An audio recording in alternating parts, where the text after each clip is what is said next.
आपल्या परिसरातील राजकीय, क्राईम व सामाजिक अपडेट जाणून घेण्यासाठी पाहत रहा स्टार वन न्यूज वर्तमान। मोठे यश मिळवायचे असेल तर स्वप्ने मोठी बघा आणि या प्रवासामध्ये गरज असते योग्य मार्गदर्शनाची। आपल्या पाल्याच्या JEE, नीट, MHT, CETच्या उत्तम तयारीसाठी योग्य दिशा मिळते ती फक्त कुंडल रोड येथील आदर्श शैक्षणिक संकुल मधल्या अपेक्स अकॅडमी येथेच। येथे कोट्याचे अनुभवी प्राध्यापक, शांत, सुरक्षित, निसर्गरम्य कॅम्पस, मुला मुलींसाठी स्वतंत्र हॉस्टेल व मेस, डिजिटल क्लासरूम, प्रत्येक गावातून बस सुविधा आहे आणि विशेष म्हणजे दिनातील 2026 पर्यंत ऍडमिशन घेतल्यास फी मध्ये 50% सूट। म्हणूनच आपल्या पाल्याचा प्रवेश निश्चित करा। शक्तीपीठ महामार्गाला आता गावागावातून तीव्र विरोध दिसत आहे। खानापूर तालुक्यातील भाळवणी गावाने या महामार्गाला ठाम नकार दिला आहे। भाळवणी गावातील सर्व शेतकऱ्यांनी तहसीलदारांना लेखी निवेदन देत स्पष्ट इशारा दिला आहे की हा महामार्ग रद्द करा, अन्यथा आंदोलन तीव्र करू। या प्रस्तावित शक्तीपीठ महामार्गामुळे गावातील तब्बल 200 ते 250 एकर सुपीक जमीन बाधित होणार आहे। ही जमीन केवळ जमीन नाही तर शेतकऱ्यांच्या उदरनिर्वाहाचा एकमेव आधार आहे। शेतकऱ्यांचे म्हणणे आहे की या महामार्गामुळे त्यांचे संपूर्ण आयुष्य उद्ध्वस्त होणार असून त्यांच्यावर आत्महत्येची वेळ येऊ शकते। आधीच महागाई, शेतीचा खर्च आणि अनेक अडचणींमुळे त्रस्त असलेल्या शेतकऱ्यावर हा महामार्ग म्हणजे आणखी एक मोठा आघात ठरणार आहे।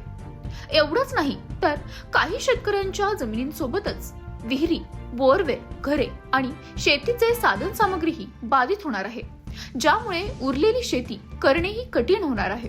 दरम्यान भाळवणी ग्रामपंचायतीने ग्रामसभेत ठराव मंजूर करून या महामार्गाला एकमुखी विरोध दर्शवला आहे आणि आता गावकऱ्यांनी सरकारला स्पष्ट शब्दात मागणी केली आहे की शक्तीपीठ महामार्ग तात्काळ रद्द करा आणि शेतकऱ्यांच्या हिताचा निर्णय घ्या। जर असे झाले नाही तर शेती वाचवण्यासाठी रक्त सांडायला मागे पुढे बघणार नाही, असा स्पष्ट इशारा भाळवणी गावातील शेतकऱ्यांनी शक्तीपीठ विरोधात निवेदनाच्या माध्यमातून दिला आहे। प्रतिनिधी कीर्ती गायकवाड, नाईक नवरे। संगणना तालुका अध्यक्ष आहे आणि माझ्या गावची 550 एकर नदीपात्राची जमीन जात्या, ते काय आम्ही जाऊ देणार नाही। आम्ही ते पूर्णपणे हाणून पाडणार आहे। कोणीही जरी आलं तिथं रगात आणलं तरी चालेल, पण जमीन नाही जाऊन देणार, अशी आमची भूमिका आहे। दुसऱ्या सगळ्या शेतकऱ्यांची हीच भूमिका आहे। आम्ही आता निवेदन दिले या तहसीलदार साहेबांना, त्याच्यावर आता त्यांचा काय निर्णय होतोय बघूया। नाव अक्षय तानाई निकम, राहणार भाळवणी। माझी सुद्धा या शक्तीपीठात जवळपास 1.5 एकर जागा जात्या। मुळात शक्तीपीठ महामार्ग जो आमच्या तालुक्यावर लादलेला आहे याची काही आवश्यकता नाही आहे आणि आमचा भाग आत्ता कुठेतरी 10 वर्षात सदन झालेला आहे। जे लागवडी योग्य जमिनी आहेत त्या लागवडी योग्य जमिनी आमच्या ह्या शक्तीपीठ महामार्गात जातात आणि सरकार आम्हाला काय त्याचा मोबदला देणार आहे। त्यामुळे मुळात आम्हाला त्या मोबदल्याची आवश्यकताच नाही आहे। जो भाग आत्ता सदन झाला आहे तो तसाच सदन राहू देत आणि तो महामार्ग रद्द करण्यासाठी आम्ही इथे सर्वजण जमलेलो आहोत आणि पूर्ण ताकदीनिशी आम्ही हा महामार्ग रद्द होईल याचा प्रयत्न करू। माझे नाव प्रभावती शिवाजी सूर्यवंशी, राहणार भाळवणी। माझ्या ह्या हायवेला माझी 11 एकर जमीन जात्या, आता काहीच राहत नाही आणि पुढं म्हणजे मधूनच रस्ता जातोय आणि थोडी पलीकडे रस्त्याच्या राहत्या, थोडी अलीकडे राहत्या। तर ह्या रस्त्याचा आम्हाला काही उपयोग नाही। हे आमच्यावर काहीतरी लादून आमचे जमीन पाक हडप करण्याची हिंमत करू नये। जर करण्याचा प्रयत्न केला तर त्यांना हाणून पाडण्याची आमची ताकद आहे। शेतकऱ्याला विनाकारण छळणाऱ्यांना आम्ही त्यांची जागा आम्ही दाखवू शकू। गोविंद महादेव धनवडे भाळवणी यात आमची जमीन 2 एकर जात्या आणि आम्हाला तिची आवश्यकता नाही। ताकारे योजनेत 3 एकर गेली, आता ह्या 2 एकर जाणार। आम्ही जीवन जगायचं कसं? आम्हाला याचा रस्त्याचा काही उपयोग नाही। आमची जमीन हायाची ठेवणार, रक्त सांडलं तर चालेल पण जमीन जाऊन देणार निकम, राहणार भाळवणी। माझी 3.5 एकर जमीन जात्या। सरकार शक्तीपीठ काढायला लागलंय। या शेतकऱ्यांची शक्ती त्यांना दाखवून, काय शक्तीपीठ असतो हे आपण एकी करून त्यांना दाखवून देऊया। जी रक्त सांडायची ताकद आहे, एखादा राजकारणी म्हणत नाही की माझं रक्त सांडा शक्तीपीठाला विरोध करा, तर आपण शेतकरी म्हणून रक्त सांडतोय। अन्याय होताना शेतकऱ्यावरच, खताचा दर कमी करणं, ती रोजगाराचा दर कमी होणं ती आणि लागते ती शेतकऱ्यावर आणि नुकसान भरपाई द्यायचं विषय सोडा। आम्हाला नकोच आहे तुमची नुकसान भरपाई तुटपुंजी, पण त्याच्यानं रडेव पाहिजे देऊन तुम्ही वर चाललायसा, तो तुम्हाला रसा तळाला कधी घालेल हे तुम्हाला बी कळायचं नाही।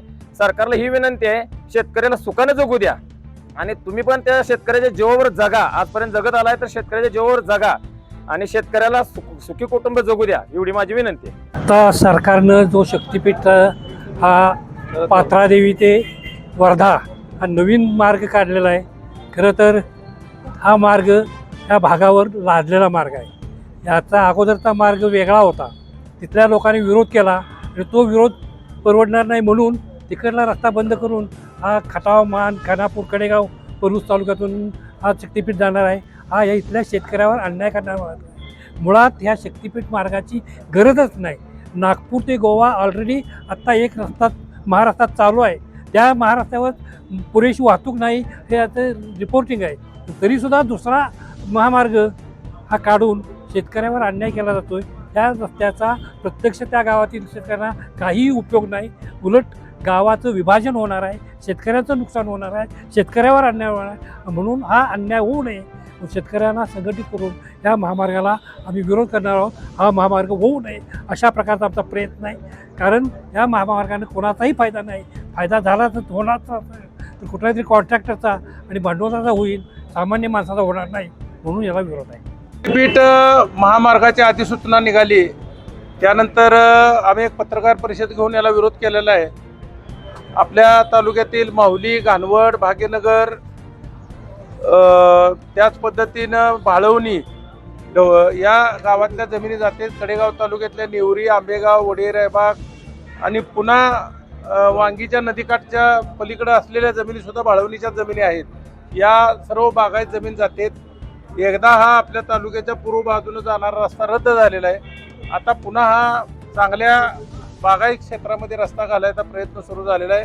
तो प्रयत्न हाणून पाडण्यासाठी, तो रस्ता रद्द करण्यासाठी आम्ही सर्वजण प्रयत्न करतोय. आता भाळवणीतल्या शेतकऱ्यांनी एक निवेदन दिलेलं आहे. याच पद्धतीचं निवेदन लवकरच माहुली, घाणवड, भाग्यनगर या चिखलहोळ, वलखड या गावातले शेतकरी सुद्धा संघटित करून आम्ही निवेदन देऊन एकही शेतकरी या शक्तीपीठ मार्गाला संमती देणार नाही आणि हा मार्ग रद्द होईपर्यंत हे आमचा लढा सुरू राहील. अशा बातम्या पाहण्यासाठी आमच्या चॅनेलला लाईक, शेअर, सबस्क्राईब करा.